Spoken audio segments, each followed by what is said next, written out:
May buntag natong tanan. Salamat sa Dios nga nakasimba kita ni ining unang adlaw sa misa di Gallo, o gitaho ra ba ni siya nga kining unang adlaw daghan gyud, no? So matirang matibay ni ini, no? Hinaot nga tagaan ta sa grasya sa Ginoo nga makasustener kita hangtod sa katapusan gayud sa siyam ka gabi, no? Nga pukawon unta kita sa atong mga anghel aron sa paghimo ni ining ato ang gihimo nga misa di Gallo nga usa sa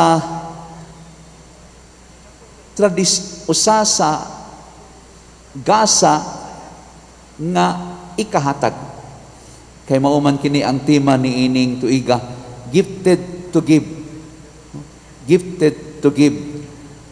Hamo kini ang pagsaulog usab, tema sa pagsaulog sa 500 years of Christianity nato dinhi sa Archdiocese sa Sugbo.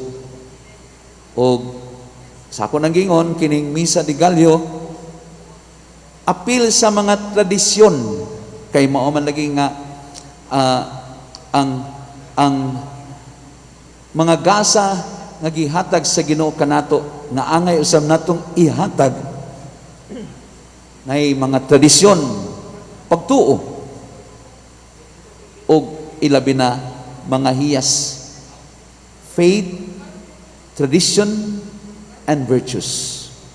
Mao kining mga gasa nga atong nadawat o angay usad nga ihatag.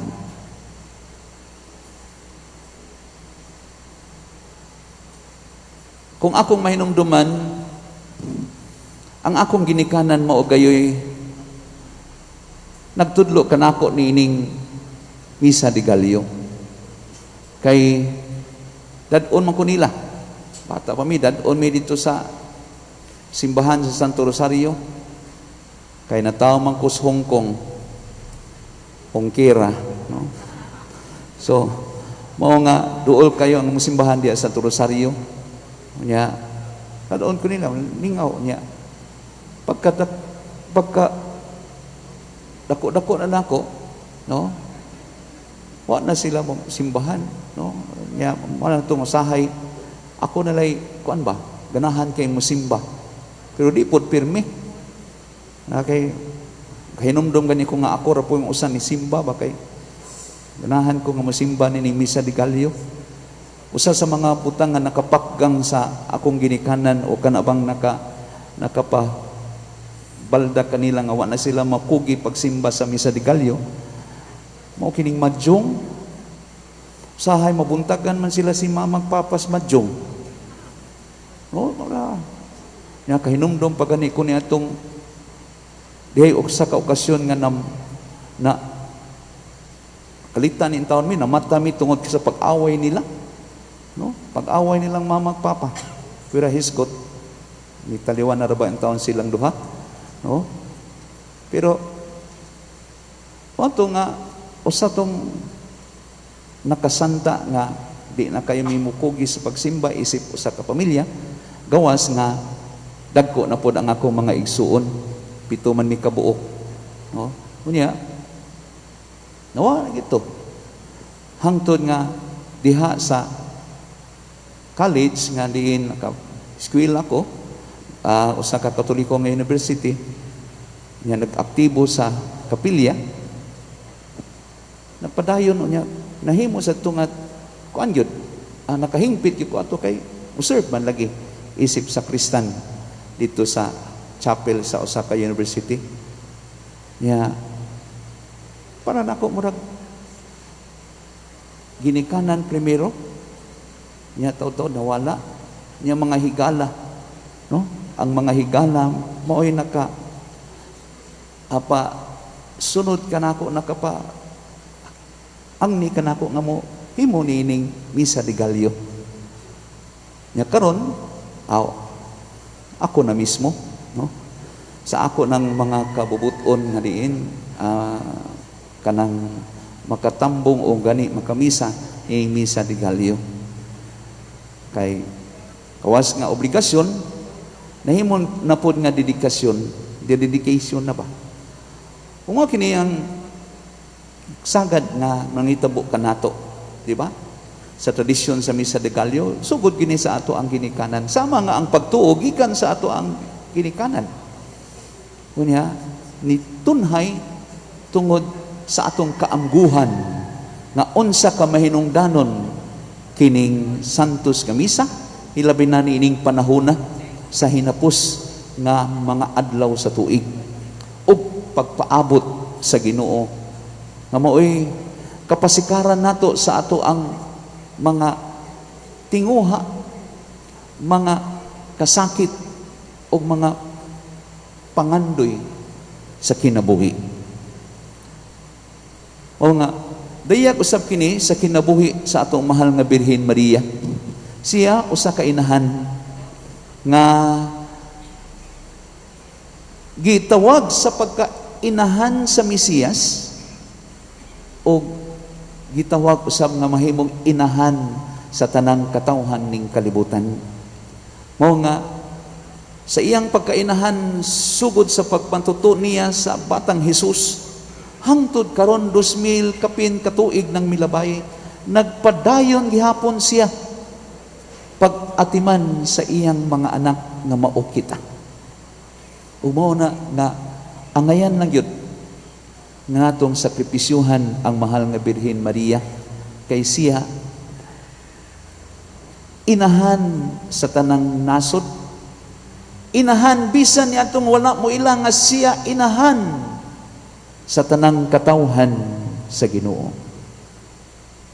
Subo nga pamalandungon pero iya kining gitipigan siyang kasing-kasing kay buot niya nakita madala ngayon ngadto sa ato ang puloy-anan. Gani siguro subo sad kay daghan sa sigurong gusto labi na itong mga tigulang o labi na ni atong mga batanon nga duwa pa kaabot 15 anyos dili makahimo niini. Apan salamat na lang sa Dios nga bisan niining panghitabo na man kitay live streaming gani na kitay mga igsuon o mga kaparintihan na tuasa nga ingasot. Na ako'y higala karon siguro na sa UK nga nagtan-aw diha. No? Kini pagmatuod sa dako nga tradisyon nagasa sa Ginoo kanato nga ato usab nga ipaambit diha sa atong isig kaingon nga mahimo sad kayon nga gasa. Kaya nga atong pag-anhi dinhi sa pagsimba dili man ni ato lang kaugalingon nga katuyuan, nagampo man kita. Hilabi na niining dakong pandemya nga unta mahunong na kini. Uwa lang sab nato sa ato mga kaparintihan nga naghikawos in town. Hilabi na niining panghitabo o nini ekonomiya sa ato ang nasod. Gani wa tay kasayuran. Unsay manghitabo sa sunod nga tuig. Pan ato kining dala. Gani bilib ko sa mga tao nga naa sa gawas usab nga nagbarog in town, no? Misimba o nangindahay o nagtahod, nagyukbo o nagpasalamat sa ato ang Ginoo. Busa niining ato karong unang adlaw sa pagtambong niining Misa de Gallo nga diin kitang tanan nagsakripisyo gayud kay dili ni sayon nga taptapan ang ato ang baba og ilong, di ba? Dili sayon pero dugang nga sakripisyo nga atong gidalit diha sa Ginoo na unta kining atong pagsakripisyo sa santos nga misa buligan sa gayud sa grasya na atong madawat dili lang sa lamisa kung dili diha sa ato ang panaw sa kinabuhi. Sa Ebanghelyo, kung ato kini makonektar mga igsuon, ang Ginoo nagpadayag o gidudahan sab, no? Gidudahan kung siya ba gayud ang Mesiyas nga gisangyaw ni Juan nga magbubunyag. Nagpadala si Juan sa iyang mga tinunan, susiha kuno kung siya bagayod na ang ako ang pangandaman. Nya to think ba nga kini si Juan, si San Juan o ang Ginoo, igagaw man diba? Igagaw man sila. Nga wa man makaila si Juan. Ganting na lang nga dayon makaila si Juan sa iyahang igagaw. O diba, unsa ba kay kayong tanga nganong nagpasugo ra si Juan, kayo sahay mao man ang manghitabo, diba, sa mga igagaw, sahay mag-awayay. Ato na lang gidriga ka, nag-awayay siguro ni sila. Pero ang importante din nga, si Juan miyukbo gayud diha sa iyang igagaw nga si Jesucristo. Nga diin, pag matuod ni Jesucristo nga siya gayud ang Mesiyas, wa siya moangkon nga ako kini, kundili ningon siya nga ang iyahang mga buhat, ang mga buhat nga gipabuhat kanako sa akong amahan, mao ang nagsaksi mahitungod kanako nga gipadala ako sa amahan. Mao sa kini mga igsuon nga ang bunga sa ato ang misa de Gallo, sa ato ang sakripisyo ni ining misa de Gallo, mao gayud ang atong buhat.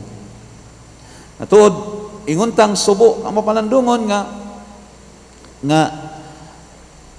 ang atong pagsimba og gining misa de Gallo karon dinihara sa simbahan, wala sa mga kapilya, pero ato lang gihapon dawaton ang kamatuoran nga sakripisyo, dugang sakripisyo kay ang pag-ari. I'm sure nga naa siguro ni bayad og dako nga pliti aron lang sa pag-anhi dinhi, no? Kining dugang nga sakripisyo dili nato himuong hukom og pagdumot sa mga tao nga nakahimo nga kita naglisod-lisod. Gani himuon nato kining gasa usab ngadto kanila na sila maiway usab sa mga kadautan, labi na nining pandemya. O kining tanan mga pag-ampo nga ato ang dalit karon o gidala karon ato gayon nga ihalad diha sa bilin diin ang atong inahan, ang ama-ama ni Jesucristo na si San Jose. Kay labi na tuig sa karon ni San Jose o ang atong Mesiyas nga Ginoo, andam sang tagana nga modawat niini kay sila dili mini kung dili matinod anon.